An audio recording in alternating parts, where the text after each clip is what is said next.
کی. ہم نماز کیوں پڑھے؟ اس لیے کہ سیدہ بخشوا دے گی. وہ پڑھے اس لیے کہ عطا کی، ہم پڑھے اس لیے کہ بخشوا دے گی. اچھا اب اس کے بعد کہتا ہے ان اعطیناک الکوثر فصل لربک ان شانک هو الابتر. آپ کا دشمن ہی ابتر ہے، یعنی جو کہہ رہا ہے نا آپ کو. اب اس کی وضاحت کسی اور دن میں عرض کروں گا، آج یہیں پہ بات وہیں پہ لے کے چل رہا ہوں. تو انا اعطیناک الکوثر، تو الگ الگ تفسیریں لوگوں نے لکھی. تو میں نے پڑھی تفسیر در منصور، تفسیر در منصور اور تفسیر کبیر. تفسیر کبیر اس میں بڑی اچھی چیز انہوں نے لکھی. فخر الدین رازی نے تفسیر کبیر انہوں نے اس کے اندر لکھا، تو انہوں نے قریب 9 معنی بیان کیے کوثر کے. 9 معنی. پہلا جملہ بڑا کام کا لکھا انہوں نے سورہ اس کے اندر. شیعہ تفسیر کی نہیں بات کر رہا ہوں، سورہ تفسیر کی بات کر رہا ہوں. تفسیر کبیر میں اس میں انہوں نے جملہ بڑا کام کا لکھا. 9 جملے لکھے انہوں نے، 9 معنی بیان کیے. 9 معنی کوثر کے یہ معنی، کوثر کے یہ معنی. پہلے انہوں نے لکھا کہ کوثر کے معنی دنیا کی کسی زبان میں بیان ہی نہیں ہو سکتے، کیونکہ یہ اتنا بڑا خیر کثیر، اتنا بڑا خیر کثیر ہے کہ دنیا کی کسی لینگویج میں اس کے معنی نہیں بیان ہو سکتے. اچھا اب یہ لکھا. اس کے بعد نیچے جانتے کیا لکھا؟ قسم خدا کہ اگر علی کے چاہنے والے ہیں، شہزادی کی محبت دل میں ہے، تو آپ کو سرور محسوس ہوگا. جملہ آپ کے سماعتوں کو نظر کر رہا ہوں. اس نے ایک جملہ نیچے اور لکھا، 9 معنی بیان کیے الگ الگ. اس میں یہ لکھا، اس کے بعد پھر نیچے لکھتا ہے کہ دنیا کو غور کرنا چاہیے. اب اسی ابتر کی طرف آئیے سرکار. ابتر آپ کا دشمن ہی ابتر ہے، ہم نے آپ کو سیدہ عطا کی. تو اس نے کہا کوثر سے مراد یہاں کون ہے؟ کہا شہزادی مراد ہے، جناب سیدہ مراد ہے، اور نسل سیدہ مراد ہے.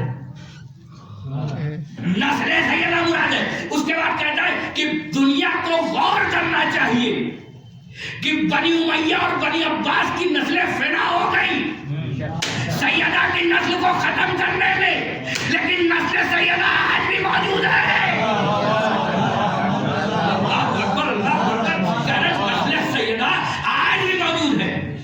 بڑے فخر سے کہتے ہیں سادات ہے، سید ہیں.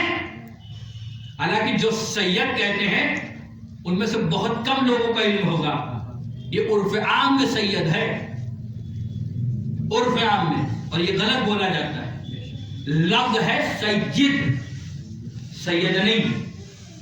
جو آپ کہتے ہیں میت، لفظ میت نہیں، لفظ ہے میت. بلکہ یہ میت بھی نہیں تھا اور سید بھی نہیں تھا، اصل میں تھا یہ سیود اور میود. اب ایک عربی کا قانون ہے، ایک قاعدہ ہے، جس کے تحت جب واو اور یہ ایک جگہ پہ اکٹھا ہو جاتے ہیں، اس کو اعلان کہتے ہیں. جب یہ ایک جگہ پہ اکٹھا ہوتے ہیں تو یہ عربی کا قاعدہ اور قانون ہے کہ واو کو یہ سے بدل دیتے ہیں، تو جو یہ ایک جگہ پہ اکٹھا ہوتے ہیں. پھر اس کے بعد اس 2 میں سے ایک یہ کو ایک میں مدغم کر دیتے ہیں، ایک ہی کر دیتے ہیں، اور اوپر دے دیتے ہیں تشدید. اور یہ جو ہوتا ہے اپنے ماقبل چاہتا ہے مقصور، یعنی زیر چاہتا ہے، تو یہ سیوید سے بن جاتا ہے سید. جو عرف عام میں ہم کیا کہتے ہیں؟ سید. اچھا اب سنیے اس نے تانا کیا دیا ہے سورہ کوثر کے حوالے سے، کہ کیونکہ نبی کے جب بیٹا دنیا سے رخصت ہوا، آج بن وائل نام تھا اس کا. یہ پہنچا مسجد میں، جب مسجد میں پہنچا آج بن وائل، تو کافرین میں سے تھا، مشرکین میں سے. تو یہ جب پہنچا تو اس نے کسی نے پوچھ لیا اس سے، یہ بتاؤ کہ تم کس سے بات کر رہے تھے؟ عرب والوں کا یہ ماننا تھا کہ جس کی نسل میں بیٹا نہ ہو، جس کا جناب رسول خدا کے ایک بیٹے کا انتقال ہوا، جب انتقال ہوا تو کیا ہوا کہ انہوں نے کہا مادر اللہ تو یہ اب طرح کو کہتے تھے بات ہی ختم ہو گئی، مشن ہی ختم ہو گیا. اگر یہ شروع سے آس لگائے بیٹھے، ایک دو نہیں سب کے سب آس لگائے بیٹھے. اصل میں جب اسلام کا ظہور ہوا نا تو اتنی تیزی سے لوگ مسلمان ہو رہے ہیں کہ سب پریشان. یعنی یہ کنڈیشن جب کتابوں کے اندر لکھی کہ اگر صبح 8 ہے تو شام کو 16 اور صبح ہوتے ہوتے 32 سے 64. اب سب پریشان. اچھا سب اپنے اپنے مرید پیروں کے پاس گئے، مگر سرکار آپ تو کچھ کر ہی نہیں رہے. یہاں مسلمانوں کی تعداد بڑھتی جا رہی. اب تسلی دے تو کیا کہیں, تسلی دے تو کیا کہیں, کیسے سمجھائیں؟ تو ایک ہی جملہ کہتے تھے کہ پریشان نہ ہو جب تک نبی ہے تبھی تک اسلام ہے. نبی ختم کیونکہ لڑکا تو کوئی ہے ہی نہیں, اولاد تو کوئی ہے ہی نہیں. اچھا اب سنیے, اولاد کوئی نہیں ہے. مولائے کائنات کو جب نبی نے اپنے ہاتھوں کے اوپر بلند کیا اور کہا من کو تو مولا فہذا علی مولا, جس کا میں مولا اس کے یعنی مولا. بھائی ان کو کس بات کی پریشانی کہ اسلام نہ آگے بڑھنے پائے, کہا نبی تک ہے. تو اللہ نے اس کی کاٹ کیا نکالی کہ نبی کے ہاتھوں پہ علی کو بلند کر دیا. اور جائیے کرار صاحب نے اپنی کتاب کے اندر لکھا, اور کتابیں بھی آپ پڑھ سکتے, انہوں نے اپنی کتاب کے اندر لکھا کہ شیطان جیسے اس دن رویا کبھی نہیں رویا. یعنی اس کا مطلب یہ ہوا کہ غدیر میں وہی رہتا ہے جو ابلیس سے تعلق رکھتا ہو. اب وہ رویا, اتنا رویا, ایسا کبھی نہیں رویا. اس سے پوچھا کہ بھائی بدر میں کیوں نہیں رویا, حنین میں کیوں نہیں رویا, شب ہجرت کیوں نہیں رویا, آج کیوں رو رہا ہے؟ کہ تم دیکھ نہیں رہو نبی کے ہاتھوں پہ علی بلند ہے. ہم نے کبھی جب نبی کی زندگی ہے تو آخرن ایسے ہی علی کی بھی ایک زندگی ہے, یہاں پہ نہیں ختم تو وہاں پہ ختم. تو پریشان کیوں ہے؟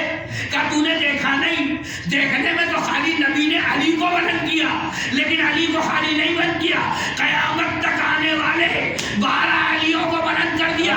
اب اسلام قیامت تک جائے گا. اچھا ہاتھوں کو اوپر بلند کر دیا تو اچھا, اب میں نے بھی نبی کی خدمت میں گیا, ہاتھوں کو جوڑ کے میں نے کہا یا نبی اللہ, آپ ہیں معجز نما, جس کا اعلان کر رہے وہ بھی معجز نما, آپ بھی صاحب اعجاز وہ بھی صاحب اعجاز, آپ بھی نور وہ بھی نور, آپ بھی طیب وہ بھی طیب, آپ بھی طاہر وہ بھی طاہر, آپ بھی بے مثال وہ بھی بے مثال, نہ ان کے جیسا کوئی نہ آپ کے جیسا کوئی. تو پھر کیوں نہ یہ ایسا کریے کہ ایک ایک علی کو ہاتھوں میں بلند کرتے جائیے, اعلان کرتے جائیے یہ پہلا علی, یہ دوسرا علی, یہ تیسرا علی, یہ چوتھا علی, یہ پانچواں علی. عجب نہیں نبی جواب دے تو بھی کیسی باتیں کر رہا ہے, ارے ایک علی تو ان کے حلق سے اتار نہیں رہا ہے. ایک سلوات دے دے بر محمد.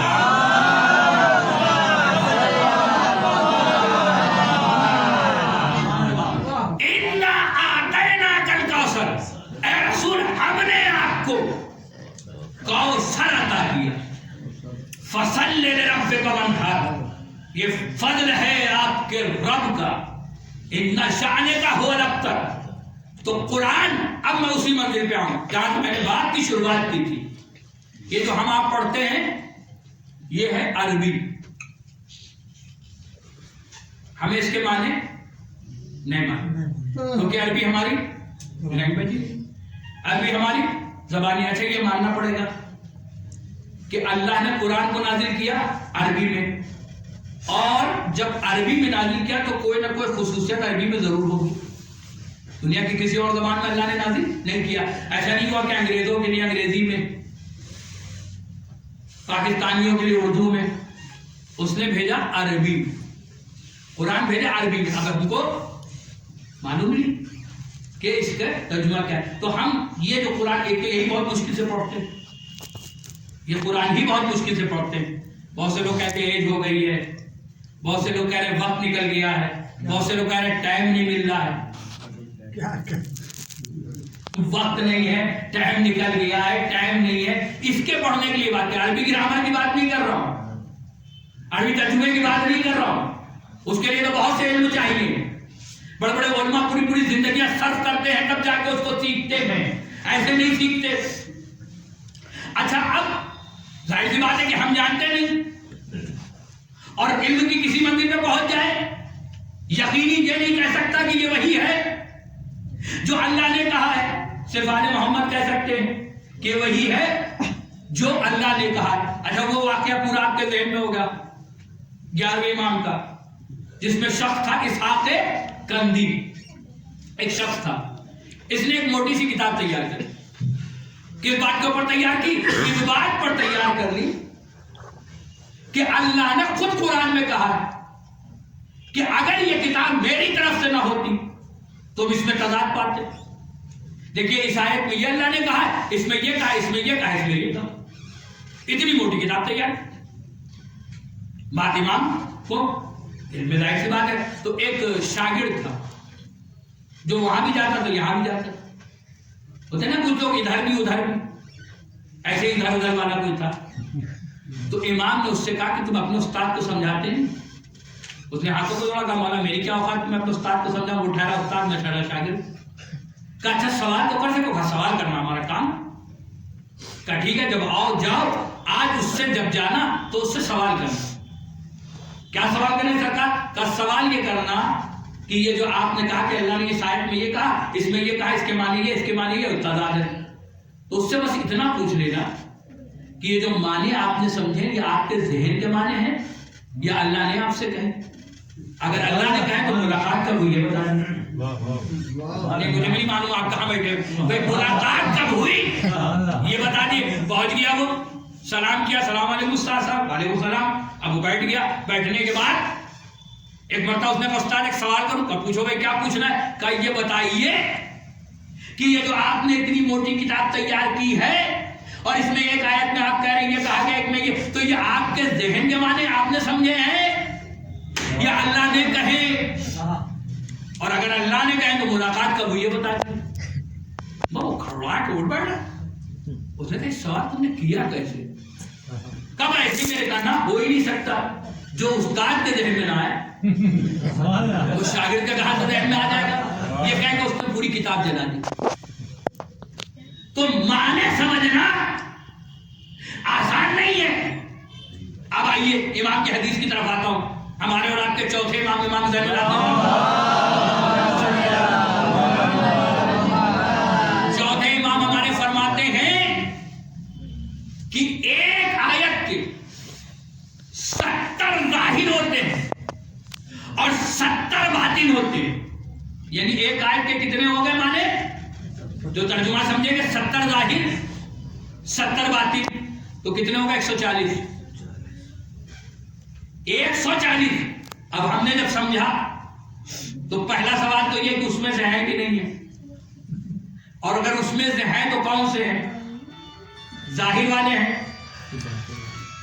کہ باطن والے ہیں؟ تو اب مجھے اتنا بتائیے کہ پھر عظمت سیدہ قرآن سے سمجھی کیسے جائے؟ ایک بندے میں لے کے آگے آپ کو بھیا مسئلہ یہ ہے کہ آج تک ہم بسم اللہ کے معنی صحیح سے نہیں سمجھ پائے. بسم اللہ کا عربی ترجمہ کیا ہے؟ شروع کرتا ہوں اللہ کے نام سے. یہ بے بسم اللہ جو ہے اصل میں بے الگ ہے، اسم الگ ہے. بے اس یہ عربی کے قانون ہے، اس میں مجھے بحث میں نہیں جانا ہے. تو بسم اللہ کے معنی کیا لکھے جاتے ہیں؟ شروع کرتا ہوں اللہ کے نام سے جو رحمان و رحیم ہے.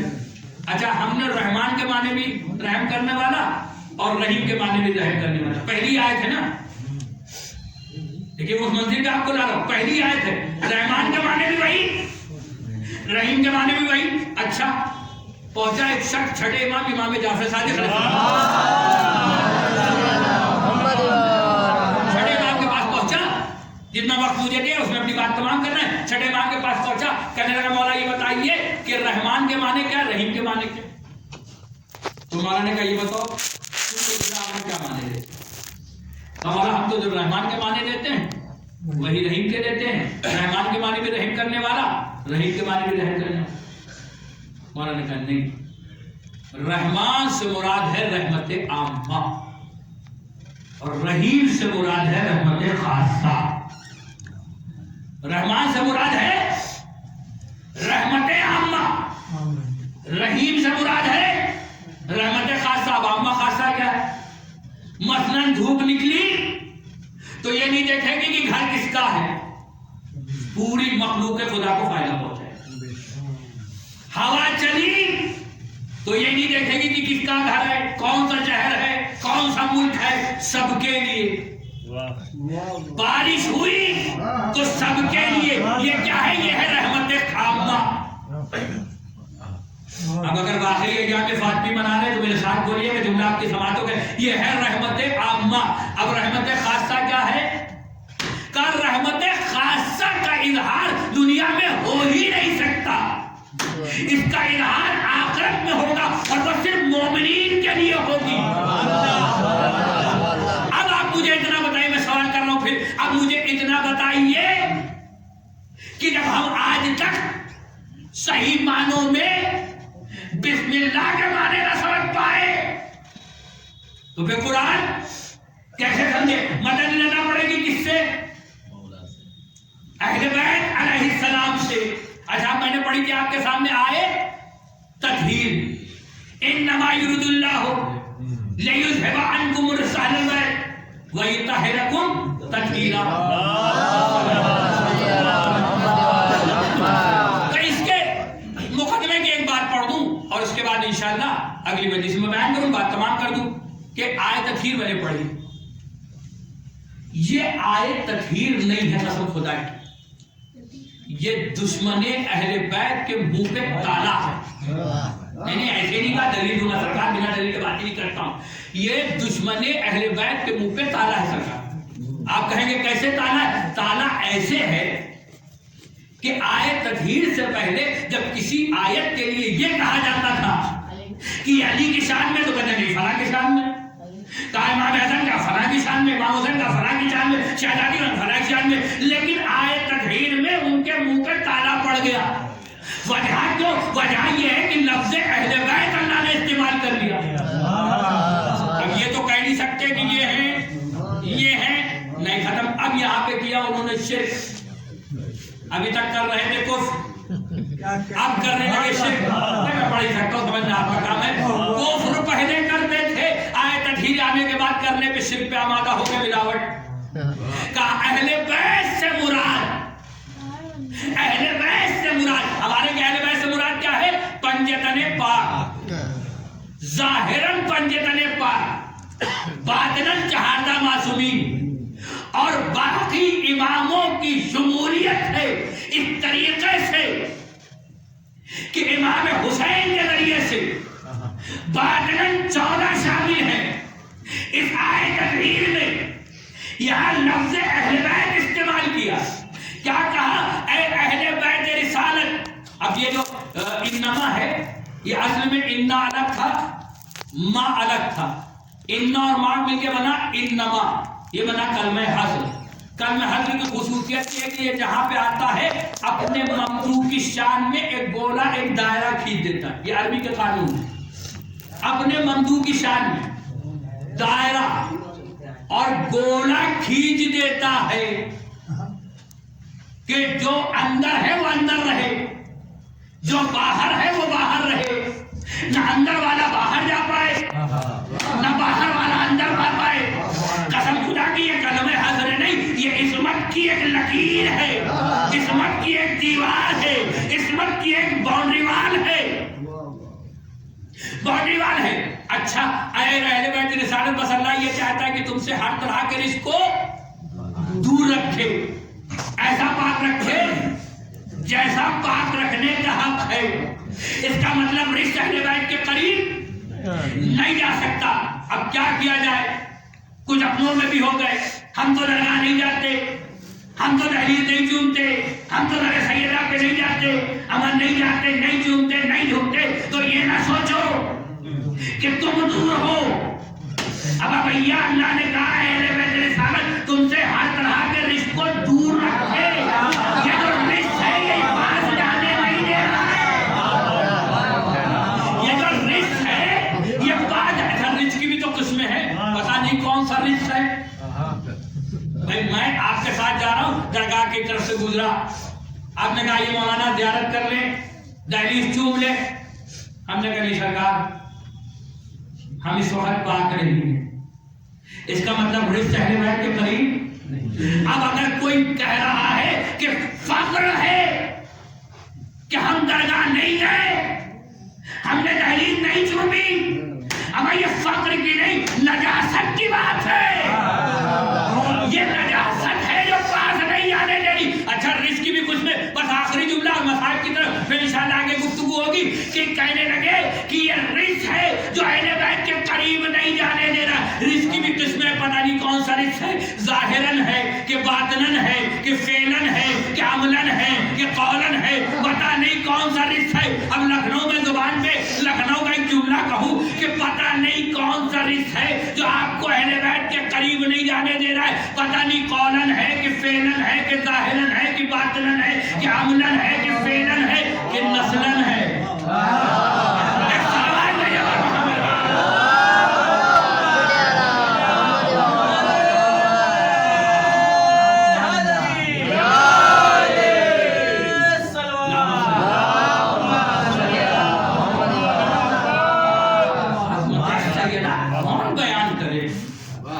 کس کے بس کی بات ہے؟ اللہ اکبر. کس کی زبان میں وہ طاقت ہے کہ شہزادی کی عظمت کو بیان کرے؟ اللہ اکبر اللہ اکبر.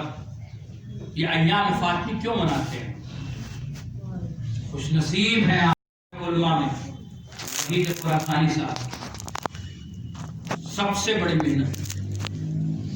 اور یہ ایام فاطمی اس طریقے سے پوری دنیا میں منایا جا رہا ہے کہ 75 دن کی روایت کے بعد 90 دن کی روایت. قسم خدا کی یہ جملہ ہی مسائل ہے. آپ سوچیں کہ کون سی تکلیف دی ہوگی شہزادی کو کہ 75 دن میں نبی کے بعد گزرے. اور دوسری روایت کے اعتبار سے 90 دن. اللہ اکبر اللہ اکبر. تبھی تو مسائل پڑھے سبت علیہ مسائل. بابا آپ کے بعد اتنے مسائل پڑھے کہ اگر دن میں پڑھتے تو رات میں تک سارے لوگ حق جناب سیدہ کی گواہی دینے لگے. سارے مسلمان اگر صرف اس بات کو سوچ لے کہ آپ مجھے یہ بتائیے کسی کے گھر میں دنیا میں کوئی خدا نہ کرے اب کیا دوست کیا دشمن سب کے سب تعزیت کے لیے پہنچ جاتے ہیں. جن سے لڑائی جھگڑا ہوتا ہے وہ اپنے جھگڑے کو بھول جاتے ہیں اور تعزیت دینے کے لیے پیش ہو جاتے ہیں. اللہ اکبر. دنیا کا دین کو دنیا کا اتنا بڑا سردار نبی دنیا سے رخصت ہو گیا لیکن کوئی نہ تھا جو بیٹی کو جا کے تعزیت پیش کرتا. ارے مسلمان نہیں پہنچے تو عام لکڑی لے کے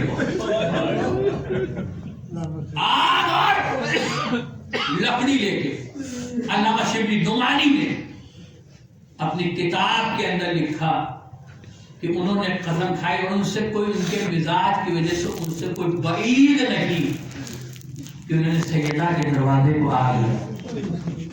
اس میں ایک نام اور ہے منفوس. یہ غلام اور اس ملعون کا ایک بہت بڑا ظلم ہے شہزادی. آپ جانتے ہیں ظلم کون سا ہے؟ ظلم یہ ہے کہ اس ملعون نے شہزادی کے درہ مارا. شہزادی کو اس ہاتھ سے تسبیح نہیں پڑھ سکتی. اللہ اکبر. ہاں ادالارہ امام مظلوم کربلا ایک عالم نے مسائل پڑھتے ہوئے پڑھا کہ خالی دروازہ جلانے کی تیاری نہیں تھی بلکہ پورے گھر کو پھونکنے کی تیاری تھی. چاروں طرف لکڑیاں جلا دی تھی.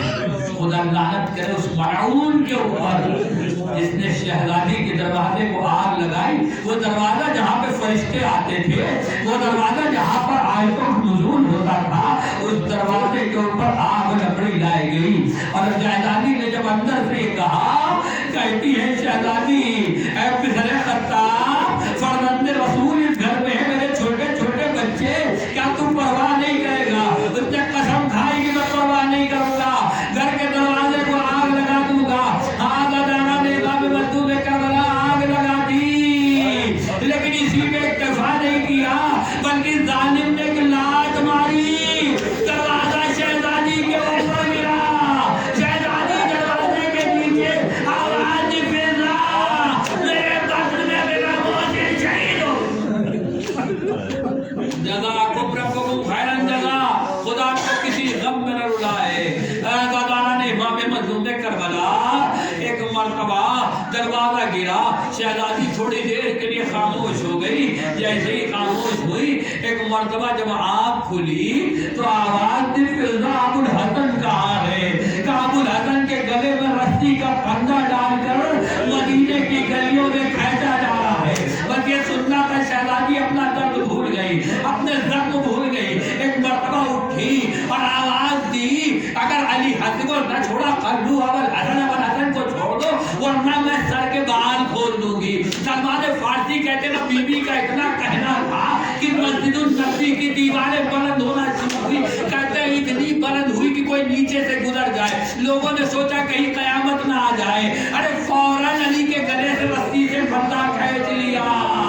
میں ہاتھوں کو جوڑ کے کہوں بی بی آپ نے سر کے بال کھولے نہیں، صرف کہا تھا، لیکن ہائے قیامت ہے قیامت، بعد کربلا آپ کی بیٹیاں بے سجاوا اونٹوں پہ سوار ہیں اور ایک منادی کی آواز ہے، آؤ آؤ کوفہ و شام والو، علی کی بیٹیوں نبی الا لعنت اللہ علی الظالمین سیعلم الذین ظلموا۔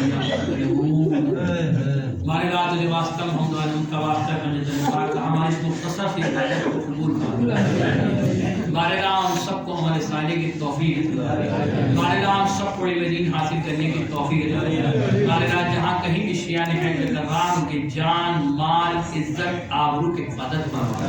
ہمارے علماء حق کا سایہ ہمارے سروں پہ باقی رہے، جو ہمارے گران جو سپاہی جو چہنے والے روزوں کی حفاظت فرما، سب کی حفاظت فرما، مقامات مقدسہ کی حفاظت فرما، ہمارے کرونا وائرس کو دنیا سے نیست و نابود فرما، ہمارے دنیا ظلم و جور سے بھر رہی ہے، اپنے وعدے کے مطابق آخری تاجدار ظہور فرما دے اور ہم کو